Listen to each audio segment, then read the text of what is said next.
우리의 찬양팀 찬양을 너무나 아름답게 듣고 우리 강남인의 기도에 내 마음이 찔립니다.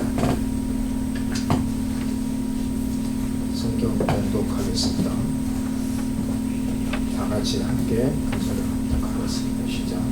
여호와는 내게 복을 주시고 너를 지키시기를 원하며 여호와는 그의 얼굴을 내게 비추사 은혜 베푸시기를 원하며 여호와는 그 얼굴을 내게로 향하여서 평강을 주시기를 원하노라.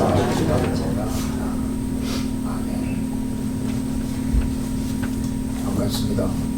우리 또 지난주에 못 뵌 분들이 또 뵙게 됐고 또 그분들이 또 합류하니까 또 성전이 꽉 찬 것 같고 감사합니다.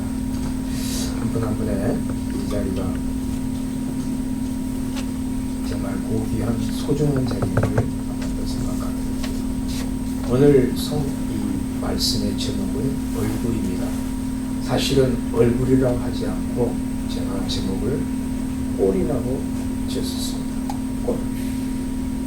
그랬는데 꼴이라는 단어를 이렇게 쓰다 보니까 조금 말씀을 선포하는 것에 대한 이 단어는 조금 마땅치 않게 생각해서 어제 밤에 우리 양 목사가 제목 달라고 작업필 작업하실 때 얼굴로 적었습니다. 얼굴. 오늘 이 시간도 단상에 서 있는 저하고 또 여러분들은 서로 얼굴을 마주대고 바라보고 있습니다. 얼굴을 바라보고 있어요. 일주일 동안 못된 얼굴, 또 주님께서 허락하신 아름다운 이 시간에 여러분과 함께 얼굴을 마주보고 있습니다. 어떤 분들은 이런 얼굴을 마주보면서 그 얼굴을 피하려고 하는 마음도 있고, 어떤 분들은 서로 얼굴을 바라보면서 그냥 더 보고 싶어서 한 틈도 없이 바라보고 싶은 그런 심정의 마음도 있을 겁니다. 제 얼굴을 제목으로 놓고 이리저리 말씀을 진행하기 위해서 어떤 말씀으로 우리 사랑하는 우리 성도님들과 교제를 나눌까 생각하다가 노래 한 곡이 이 유튜브에서 떠오르더라고요. 그래서 이 노래를 들으면서 우리 한번 말씀을 나눠보자 생각했습니다. 들어주시겠습니까?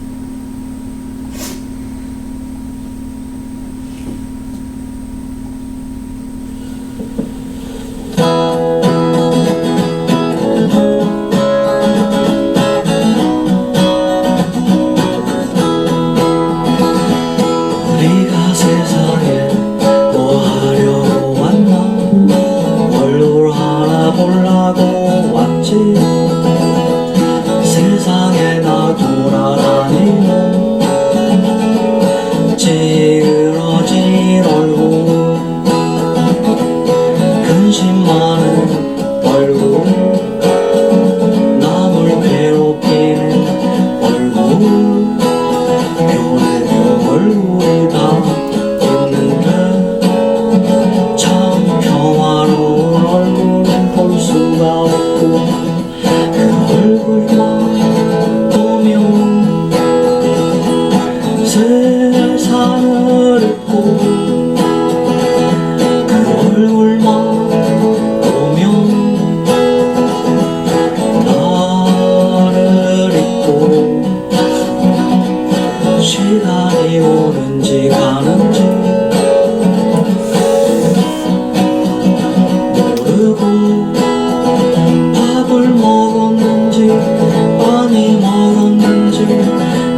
참 아름다운 얼굴은 없단 말일까? 노래를 부르는 사람은 산울림이라는 사람이에요. 70년, 80년대 참 이음 달렸던 이 가수죠. 오늘 저 노래를 부른 이 산울림이 부른 노래의 시는 함석헌 선생의 시입니다. 얼굴이라는 제목으로 발표한 시고, 또 시모음이라는 함석헌 선생의 시 모음 안에 그 중에 있는 얼굴이라는 제목으로 쓴 시래요. 저 노래를 수십 번 들어보면서 진정으로 우리에게 아름다운 얼굴은 이 세상에 없단 말인가? 우리 한번 반문 한번 해봐요. 진정으로 아름다운 얼굴은 이 세상에 없단 말인가? 그럼 우리는 이 자리에 왜 있을까? 너도 나도 하나님 말씀을 붙잡고 그 말씀 따라서 살고자 애쓰면서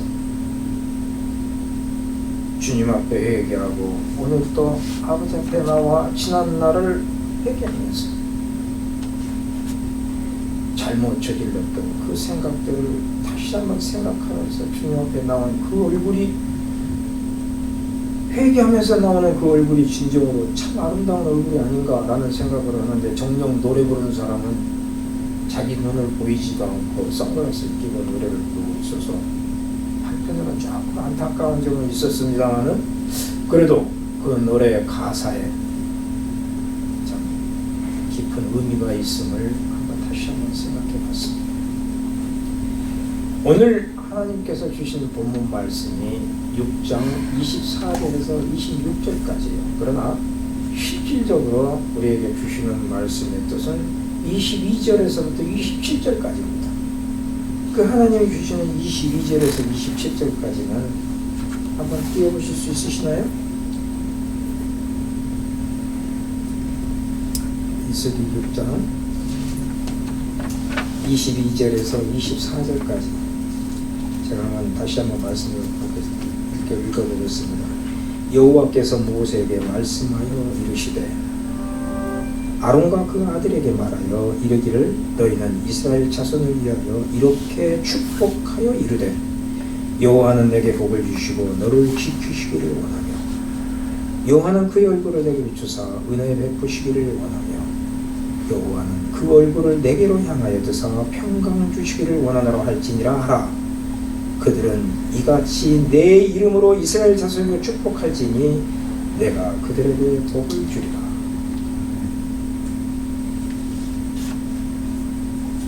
(22절에) 하나님께서 너희들은 이스라엘에게 이렇게 말하라 그래서 말씀을 주세요. 주시고 27절 마지막 절에 그들은 이같이 내 이름으로 이스라엘 자손에게 축복할지니 내가 그들에게 복을 주시리라. 주제가 뭡니까? 내가 저들에게 이스라엘 백성에게 복을 주시겠다고 그러는데, 하나님이 복을 주시는 것은 우리에게 뭐예요? 실질적으로 뭡니까? 무슨 복을 주시는 거죠? 우리가 이 땅에서 무엇을 받는 겁니까?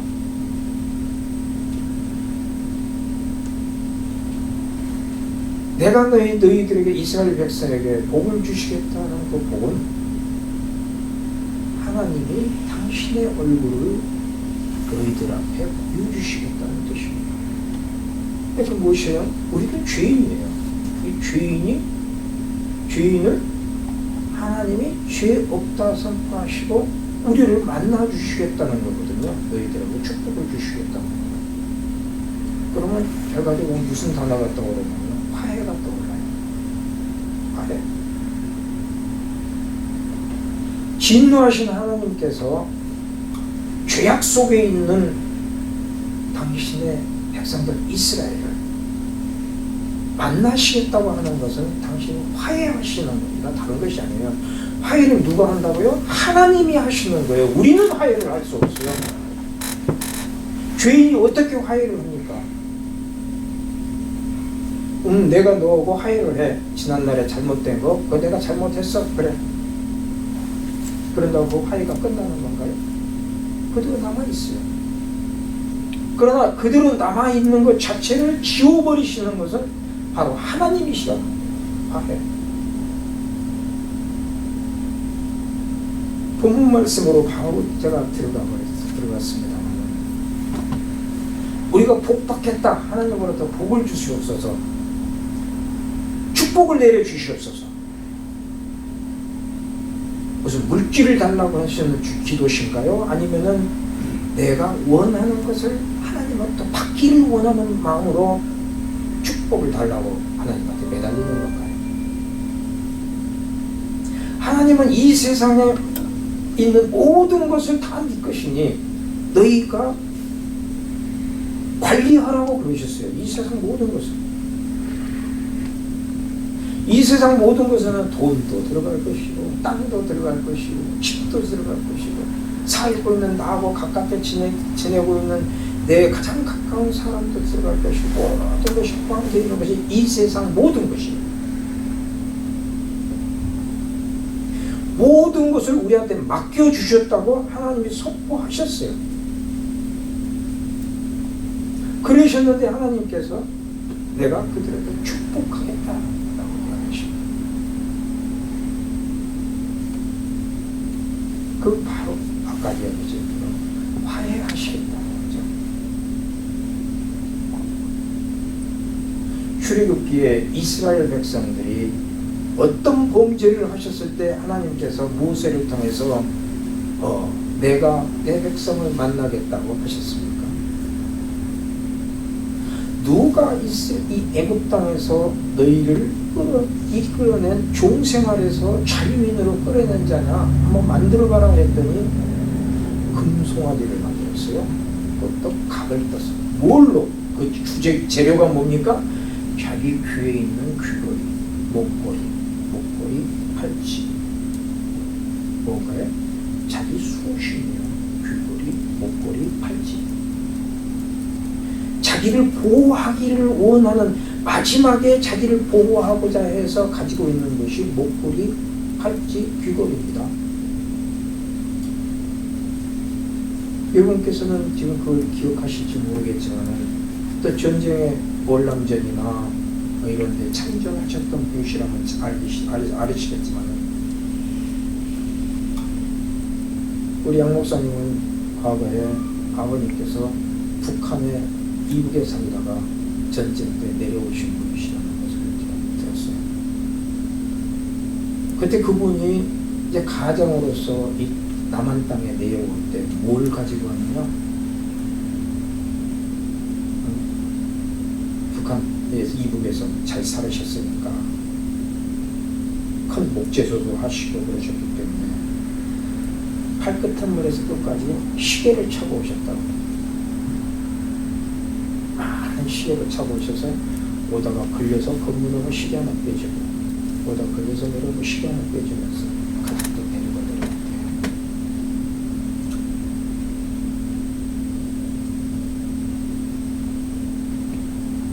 이 땅에서 하나님 앞에 진정으로 가는 길은 화해입니다.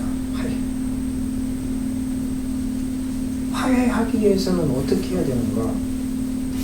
내 잘못을 하나님 앞에 고백해야 돼요. 당신 앞에 고백하지 않은 화해는 그 화해가 있을 수 없죠. 어떻게 화해가 됩니까?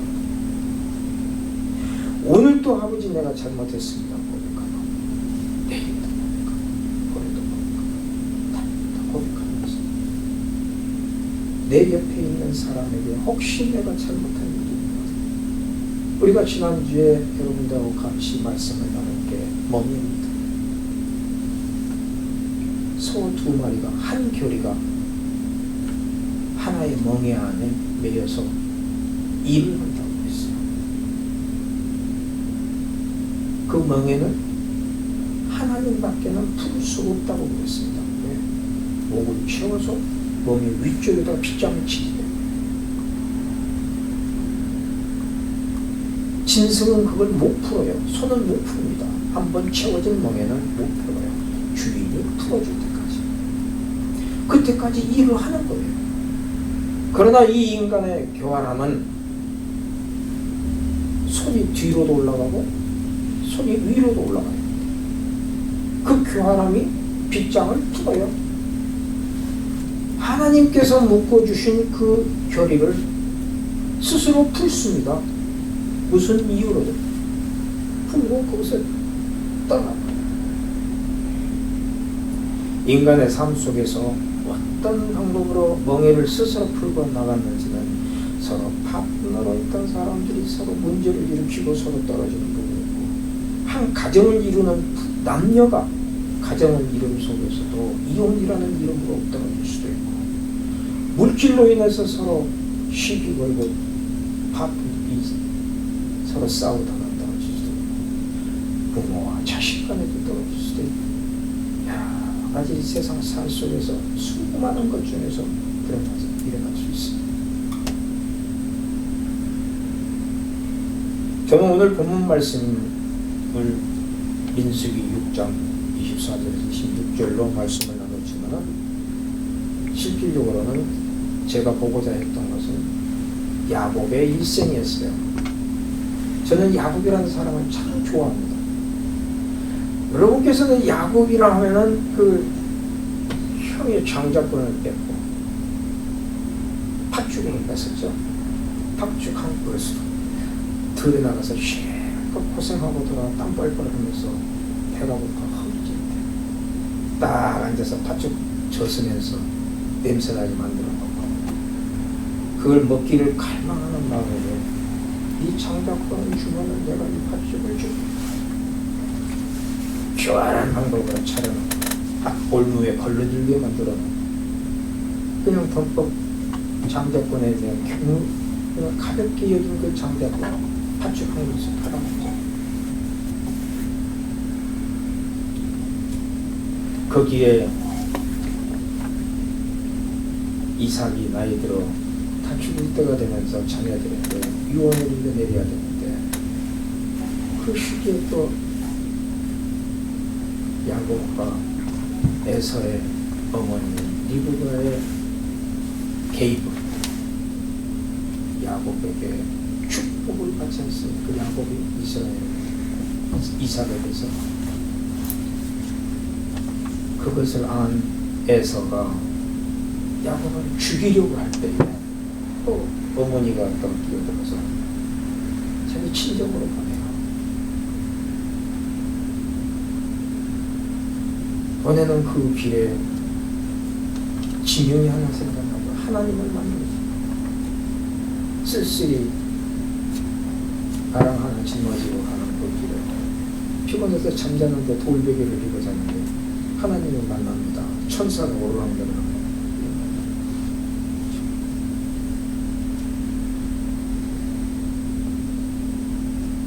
이상하게 생각한 야곱이 천사가 오르락내리락하는 그 사다리가 있는 그곳에 자기가 돌베개를 했던 그 자리에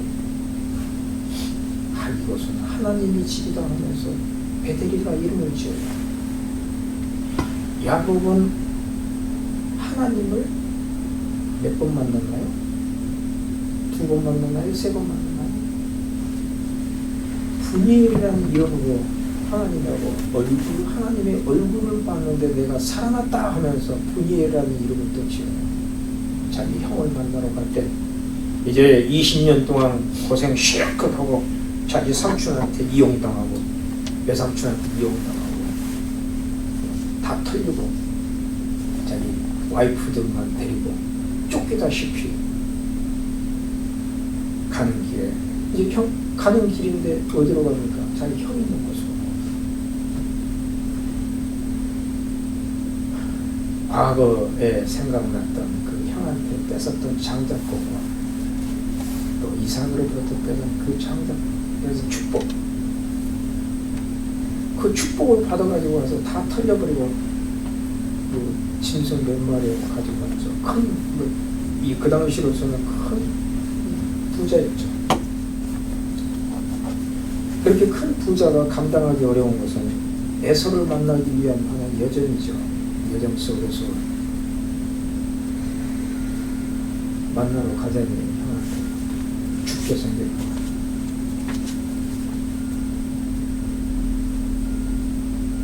안 만나러 가자니 갈 길은 없고 여러 가지 깨를 생각해서 자기 부인들을 앞세우고 자녀들을 앞세우고 또 그 앞에 예물들을 앞세우고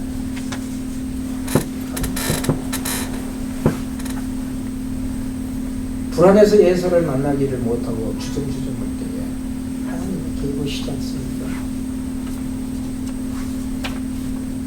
저는 그 대목에서 왜 하나님이 싸우셨을까 생각을 했었으나 사실은 야곱에게 이 모든 일이 하나님 당신이 이루어놓은 일들이라는 것을 알게 해주시고 담대함과 에서를 만나는데 불안을 다 떨쳐버릴 수 있는 용기를 주셨다고 생각해요. 성경 말씀에 32장, 33장, 34장 보시면 창세기 천사와 씨름하고 난 그 이후에는 얼마나 담대했는지 몰라요. 하나님 형을 만나러 가는 그 담대함이 성경에 그대로 묻어 있습니다. 말도 좋아졌어요. 내가 하나님을 만나는 것 같이 조금 전에 하나님하고 씨름하면서 만나서 살아났기 때문에 에서를 만나도 형을 만나도 형님을 만나도 살아날 수 있겠다는 확신 가지고 형님이 하나님을 만나는 것 같이 에서를 형님을 만나기로 왔어요. 오늘 그런 말씀 보시잖아요.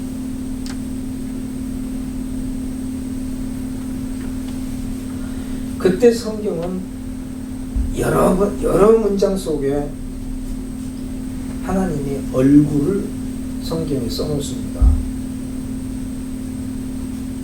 야곱이 에서를 만나러 가는 그 여정 속에 하나님의 얼굴이 여러 번 나와요. 그걸 일일이 세어보지는 않았으나 하나님의 얼굴을 표현한 글이 여러 번 나오는 그 여정 속에서 오늘 그 이 본문 말씀 얼굴이라는 것을 한번 떼어봤습니다.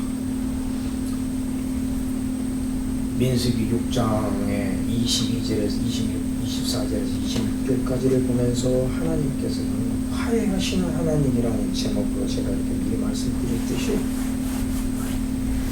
야곱이 에서를 만나러 가는 그 여정 속에서도 하나님은 화해하는 하나님이심을 야곱에게 가르치시는 거예요.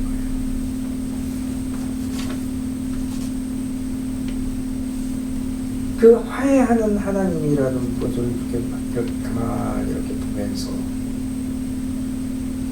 우리는 진정으로 무엇을 화해하면서 이 땅에 만나가 아까 노래 잠깐 불렀습니다. 함석헌 선생님께서 지은 시 중에 얼굴이 가시는데 우리는 이 땅에 뭘 하러 왔는가? 그러니까 얼굴 하나 보러 왔다고 이 함석헌 시인은 고백해요. 나 얼굴 하나 보러 왔지. 그 말을 이렇게 들으면서 가만히 생각해봐요. 내가 이 땅에 태어나서 그 한 66년을 지나고 이 자리에 왔는데 무엇을 위해서 내가 살고 있고 궁극적으로는 하나님 앞으로 가는 것은 정해진 것인데 이 땅에 내가 살면서 뭘 보고 무엇을 가지고 가는가 한번 생각해 봤어요. 성경은 우리에게 네가 가진 질문을 하나도 못 가져가, 네가 마련한 집 하나도 못 가져가, 네가 저축해놓은 돈 하나도 못 가져가, 이 땅에 있는 거 어느 것 하나도 가져가지 못하여 네가 죽고 나면 네 후손들, 너 아래에 있는 사람들이 다 찢어나가면서 싸울 거야.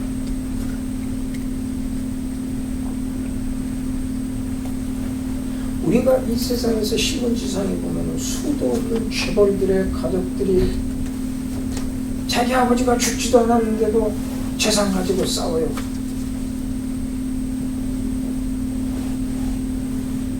그 사람들은 왜 이렇게 가족들도 많이 둡니까?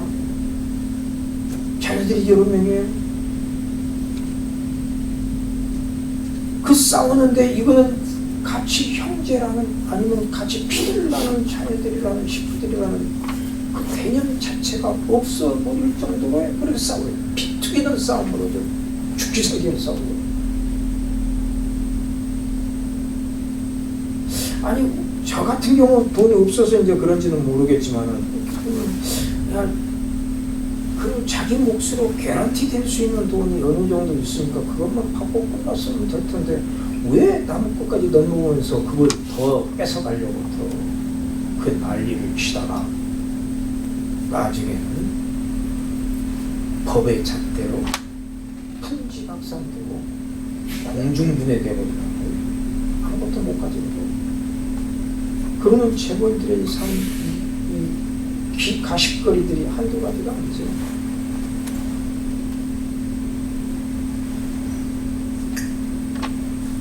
뒤로 돌아서서 엉의 이야기를 잠깐 하겠습니다. 어느 목적을 위해서 우리가 할 수 있는 것은 정해져 있어요. 뭘 하고 하나님 앞으로 갈까? 이 자리에 앉아 계신 우리들은 이 세상은 나그네 길이다. 알아내시죠? 이 세상에 있는 것은 하나도 내가 천국 가는 데에 가져갈 것 하나도 없다. 알아내시죠?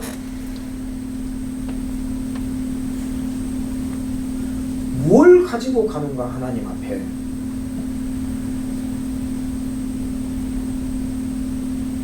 뭘 가지고 가죠? 근데 저 노래에는 얼굴 하나 보고 간대요.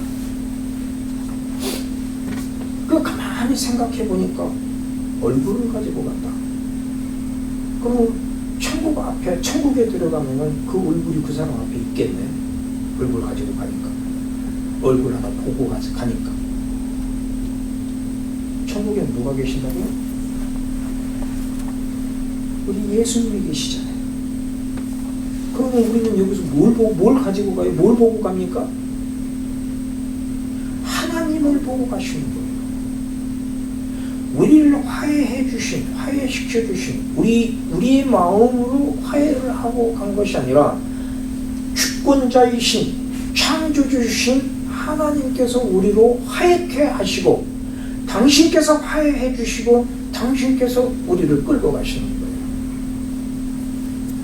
성경에 그러잖아요. 한 번 너는 내 자녀라 했으면 영원한 자녀라. 그런 말씀 있습니까? 한 번 너는 내 자녀야 하고 딱 잡으면 그때는 영원히 하나님 자녀래요.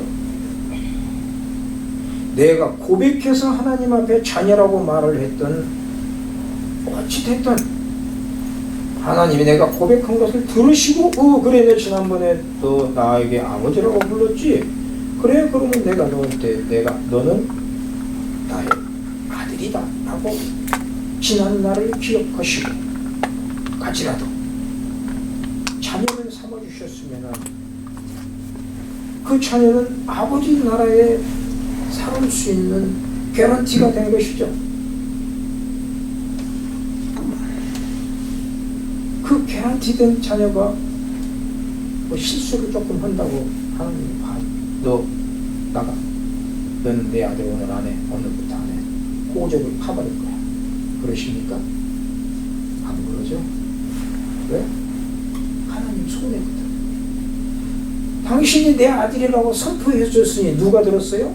마귀 새끼들이 들은 거 이거 다 들었어요. 다. 온 세상 선포하셨기 때문에. 그러고 나면은 하나님이 너 내 아들 아니야 라고 한다면 누가 득달같이 달라질까요? 세상 말로 객대같이 달라질 거죠. 하나님 훔치면 된다. 하나님은 그런 걸 다 아시기 때문에 한 번 내 아들은 내 아들인 중간중간에 꼴통 부리고 좀 못된 짓을 한다 그래도 그때 가서 자꾸 돌아오게끔 해주세요. 회개해 주시죠. 아버지 잘못했습니다. 돌아오게 해주세요. 우리 이 땅에서 원수질 일 없어요. 내 생각으로 내 뜻에 안 되고 내 마음에 안 든다고 그냥 원수질 것 같고, 내가 과거에 어떤 사람하고 어떤 관계 속에서 나의 상처 입은 것이 있다고 생각해서 그걸 잊어버리지 못하고 가지고 있는 바보짓이죠. 왜? 하나님 원치 않으시기 때문에 만남을 그만하게 하는 거예요.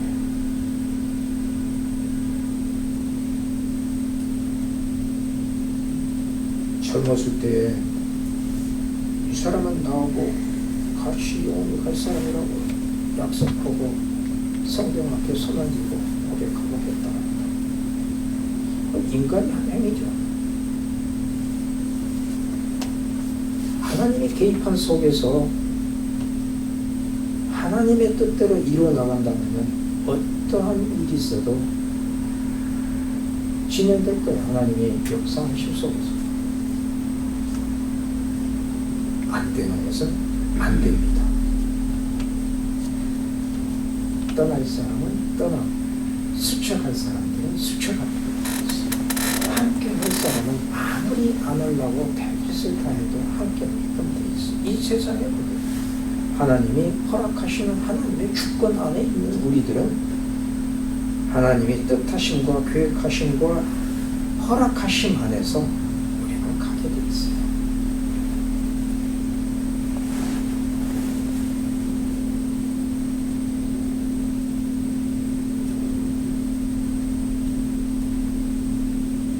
여러 가지 말씀을 전하려고 준비했던 부분 중에서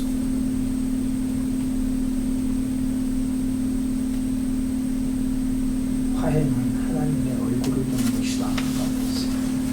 이런 제목이 있었어요.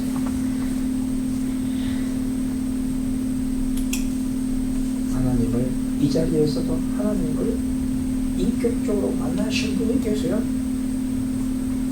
그게 표현을 안 해서 그렇죠. 그분의 말 속에서 하나님이 인격적으로 만났다는 것을 톡톡톡 튀어나옵니다. 왜 들을 수 있습니까? 그 행동을 들을 수 있는 사람 또한도 하나님을 인격적으로 만난 사람이기 때문에 들을 수 있는 거예요.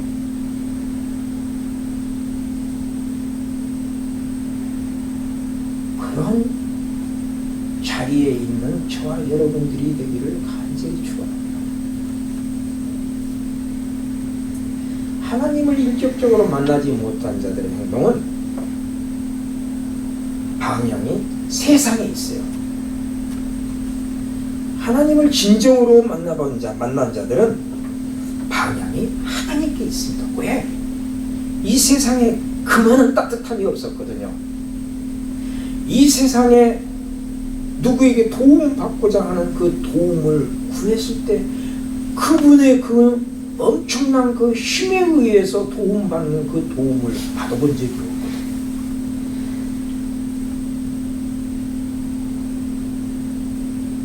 뒤에서 서 계시기만 해도 그분의 위대하고 엄청난 그 힘의 위력을 이 세상에서는 느껴보지 못했거든요. 그래서 하나님을 인격적으로 만난 자들은 지난번 전에 설교에서 한번 말씀드렸지만 잊지 못합니다. 내 앞에 무엇이 있다면 내 목을 쳐서 죽여버린다고 그래요.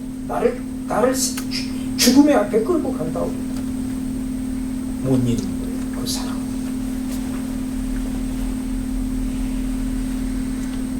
그 사랑을 우리 서로 쉐어하는 저와 여러분들을 간절히 원합니다. 제가 제목으로 화해는 가해자의 얼굴을 보는 것이다 라고 또 달아봤어요. 제가 사실 이 설교를 뽑아낼 때는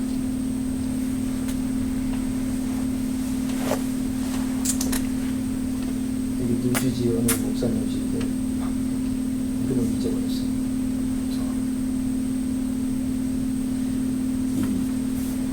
이 영성교회 담임 목사라고 계시는 김하나 목사님 계시죠? 그분하고 같이 신학을 하셨더만요. 그래서 얼마 전에 보니까 김하나 목사님의 그 명성교회 세속 아들에게 물려준 그런 행위에 대한 여러 가지 일이 있을 때 그 김하나 목사에게 한자 썼더라고요. 딱 그런데 신학을 하면서 너하고 같이 서로 세상을 연구하고 하나님의 말씀을 연구하면서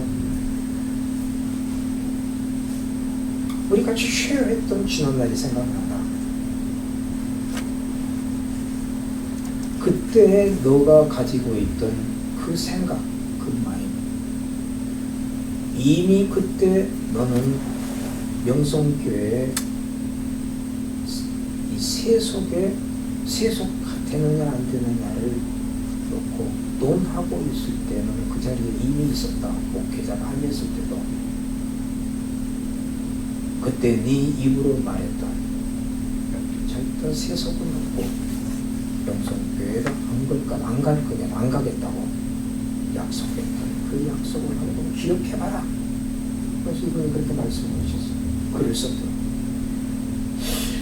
뉴저지에도 이런 목사님이 계셨구나. 짧은 이 좁은 것이지만은 그래도 한인 목회를 하셨던 분이신데 그분이 10년 하고 딱 그만두셨더라고요. 다른 데로 가셨어요. 이런 목사님은 뉴저지에도 있었구나. 그런 분들이 좀 더 여러분 계셨어요. 뉴저지의 교육을 이끌어갔으면 악한 세력들의 앞자리가 되지 않았을 텐데라는 그런 안타까움을 생각하면서 그것도 또한 하나님의 역사하심 안에 있겠지. 여기서 뭘 우리한테 알게 하시는지를 우리는 그걸 보면 되는 거지 라고 생각했어요.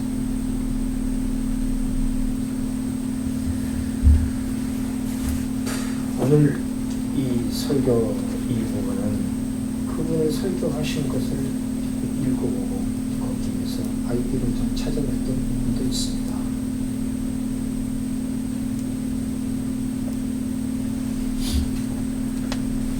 궁극적으로 우리가 하나님께 나아가는 길,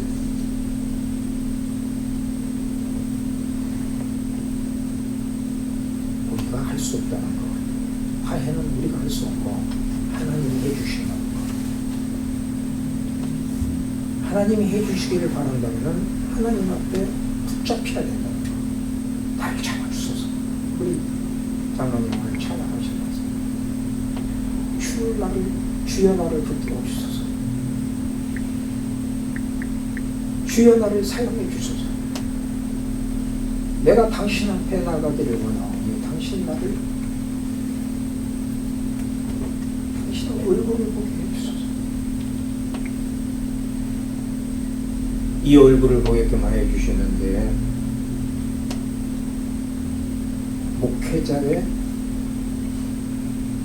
역할이 큽니다. 사실은 너무 목회자의 역할이 커요. 목회자의 생각이 다른 생각을 가지고 있으면 하나님 앞에 이 성도들을 이끌어가지 못해요.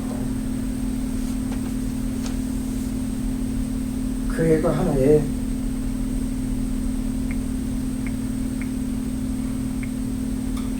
모임의 장소가 됩니다. 우리가 왜 여기에서 이 보잘것없는 사람한테서 이야기를 들으면서 1시간, 2시간 앉아 있어야 됩니까? 아니잖아요.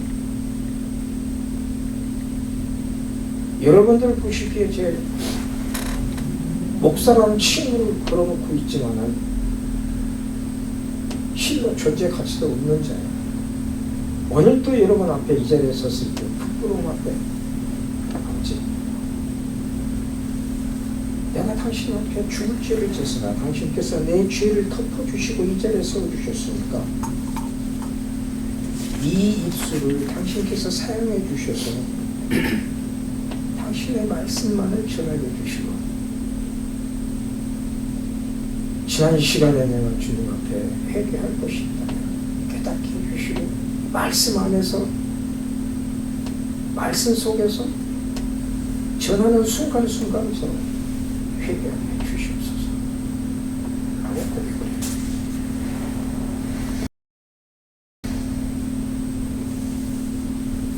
저는 말씀을 전하면서 말씀 속에서 나를 먼저 바라봅니다. 과거에 뭐 이런 사이비들이나 하는 그런 행동들도 있을 수 있었으나 흔히들 말하는 육체 이탈도 한번 경험해 봤어요. 나는 누워있는데 내 영은 천장에 위에 서서 그 누워있는 나를 바라봤을 때도 있어요. 내가 영이니까 벽을 뚫고 나갈 수 있겠다 해서 벽을 한번 부딪혀보기도 하고 첫 번째는 실수했는데 두 번째 아니야 갈 수 있어 라는 그 마음 가지고 벽을 치니까 톡 뚫려 나가더라고요. 나가면서는 어디로 가는 방향은 모르겠으나 참 빛과 같이 빛이 옆에서 슉슉슉 지나가는 그런 것으로 한없이 간 적도 있어요. 그렇게 가다가 어느 곳에 딱 만났는데 여러 가지 시설이 이렇게 놓여있는 부분을 쭉 콘베어 지나가듯이 제가 그쪽으로 지나가고 있더라고요. 그 위로 지나가고 있어요. 그 시간 지나고 나서 되돌아보니까 내가 살았던 그 과거의 길이에요. 그 지나가는 길에는 병원에 누워서 수술하는 그런 광경도 보이고 마지막으로는 이 벽에 구멍이 이렇게 뚫렸는데 거기에 의자에 벽 위에 뭐 한 4, 5m 높이 되는 의자에 앉아있더라고요. 그 내가 벽 위에 얹어있지 밑에를 바라보니까 벽에 붙어있는 거예요. 벽 홈이 파져가지고 그 안에 앉아있는데 일어나니까 의자가 확 부서지더라고요. 이게 뭔가 하고 며칠을 기도했어요. 진짜 며칠을 기도했어요. 이게 뭔가 왜 의자가 부서질까? 그랬더니 내가 가지고 있는 말씀이 아무것도 아닌 부서지는 의자였어요. 생각하면 하나님을 믿는 그 믿음이 부서지는 의자였더라고요. 그래서 거기에 있는 그 무리들 속에 모여있는 그 부분이 뭔가 하고 찾아보다가 거기 구원파 이단이라는 것을 깨달았어요. 그렇게 건져주신 하나님 앞에 감사하면서 나왔어요. 회개했죠. 구해주셔서 감사합니다. 순간순간 구해주시는 하나님 앞에 진정으로 감사드리면 사선을 따라서 가는 그 길 속에서 지켜주시고 보호해주시더라고요. 그래서 나는 항상 즐거워요. 왜?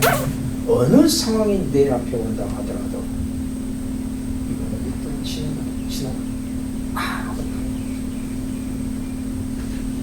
그 큰 일을 겪어보니까 그 지나가던 것들 아무것도 아니다.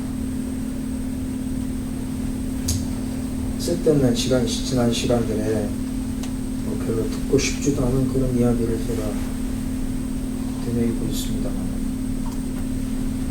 어차피 여러분들하고 저는 함께 가는 공동체 안에 들어있습니다. 이 안에서 서로가 가진 것을 쉐어하는 거예요. 하나님은 어떤 분이신가? 너가 믿은 하나님은 어떤 믿음이에요? 어떤 하나님이었어요? 어떻게 하나님을 믿고 따라가는 거냐? 상황 문제가 될 때마다 어떻게 해결해 가나가? 여러분들 중에 실족할 사람들이 있을까 해서 하나님은 우리 식구들을 함께 묶어주셨어요. 한 솥에서 뭐 나오는 밥을 먹게끔 해주셨다고. 이 안에서 우리는 먹고 건강하게 또 있기 또 살아요. 오늘 주시는 말씀은 왜 제목을 내가 꼴로 말을 했어? 꼴로 준비를 했었나? 우리말의 어원에 보면은 꼴이라는 단어가 있어요. 얼굴이라는 단어도 있습니다. 얼굴이란 무엇인가? 찾아보시면 많이 알아요. 얼굴은 뭔가? 영혼이 들락날락하는 통로래요. 얼굴이. 우리 얼굴이 영혼이 들락날락하는 통로래요.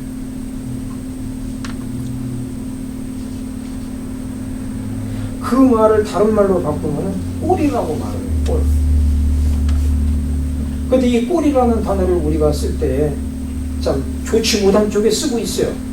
남을 비방하거나 남을 업신여기고 남의 행위에 대해서 마음에 들지 않을 때 꼴값이라는 꼴사납입니다. 근데 사실 그 꼴은 좋은 말이에요. 우리 얼굴. 영혼이 들락날락하는 통로.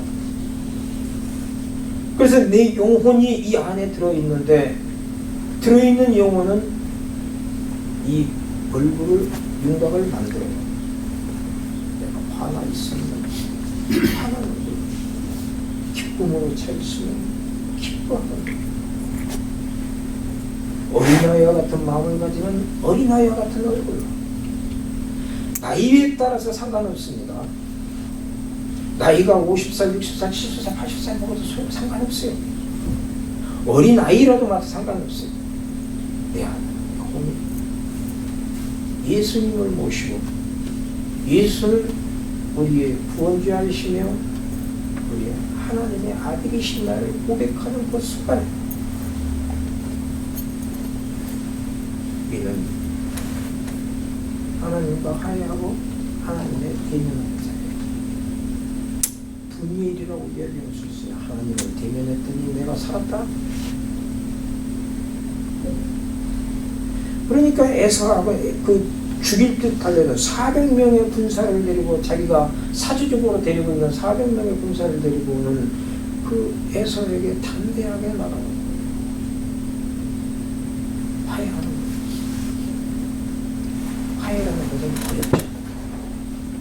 그런데 400명의 군사를 데리고 오는 그 어마무시한 것같이 보이는 거예요. 화해가. 방해하는 거죠. 내 앞길을 가리는 거예요. 내 눈을 흐리게 하는 거예요. 그것도 화해가. 주님의 능력과 힘으로 저희 여러분들이 그런 오묘함 속에 들어가기를 간절히 축원합니다. 제가 개인적으로 지난주에 이렇게 말씀을 잠깐 나누려다가 말았더니 시간이 많이 가서 못했습니다. 저는 개인적으로 미국에 살면서 제가 가지고 있는 것이 있어요. 어떤 내용이냐면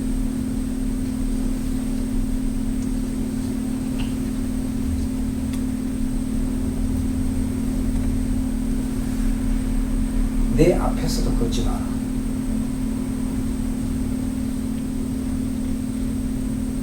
내가 너를 따라가기 쉽지 않을지도 모르니까. 내 뒤에도 따라오지 마. 내가 너를 이끌어갈 자신이 있을지 없을지 모르니까. 내 옆에서 나의 친구가 되어줘. 그곳으로 나는 만족할게. 나는 영혼이 있어요. 영혼입니다. 제가 지금 말이 아니에요.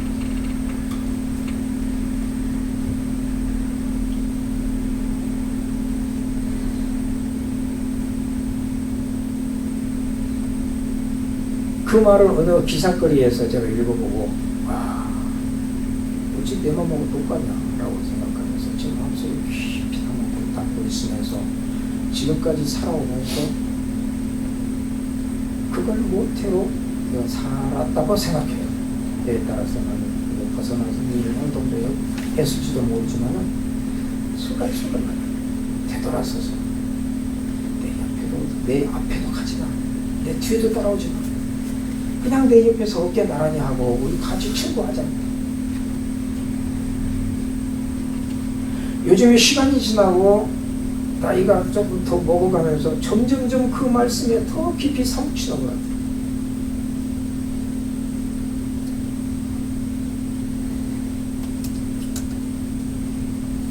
앞으로도 저는 그렇게 살 것이고 주님 부르시는 날까지 그렇게 살 거예요.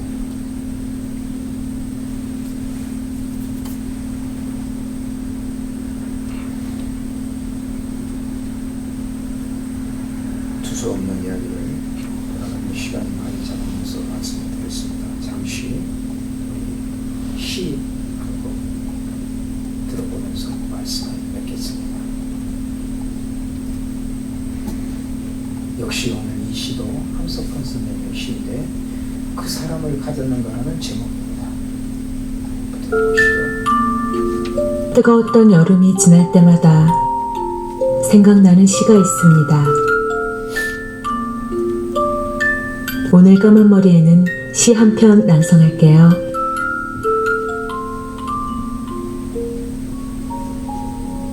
그 사람을 가졌는가? 함석헌. 말리길 나서는 길, 처자를 내맡기며 맘 놓고 갈만한 사람, 그 사람을 그대는 가졌는가?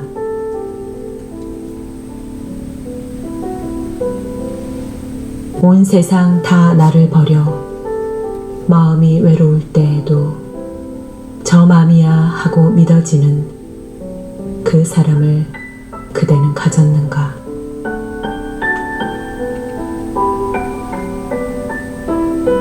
탔던 배 꺼지는 시간, 구명대 서로 사양하며 너만은 제발 살아다오 할 그 사람을 그대는 가졌는가?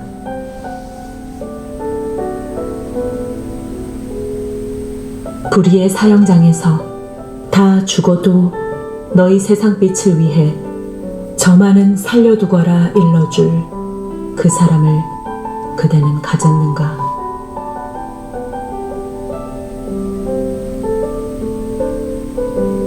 잊지 못할 이 세상을 놓고 떠나려 할 때 저 하나 있으니 하며 빙긋이 웃고 눈을 감을 그 사람을 그대는 가졌는가?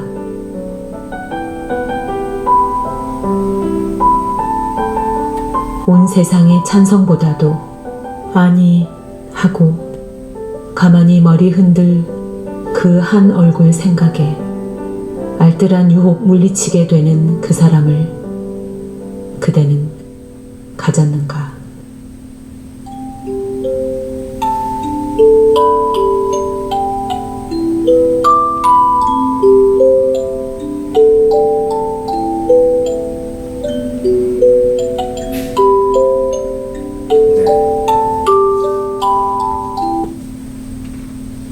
오늘 말씀을 준비하시면서 하면서 그 사람을 가졌는가?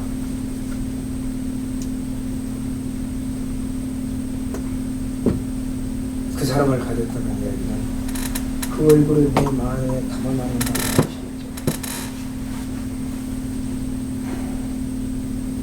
오늘 이 시와 같이 진정으로 사랑하는 그 사람을 내가 가졌는가 한번 생각해보면서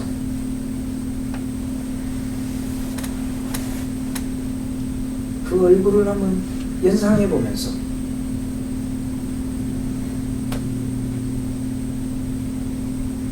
우리를 구원하시고 주시고자 십자가에 매달려 주시고 우리의 죄를 대속하여 주시고 우리 주 예수 그리스도로 더 한 발 나아가는 저와 여러분이 되기를 간절히 축원합니다. 기도하겠습니다.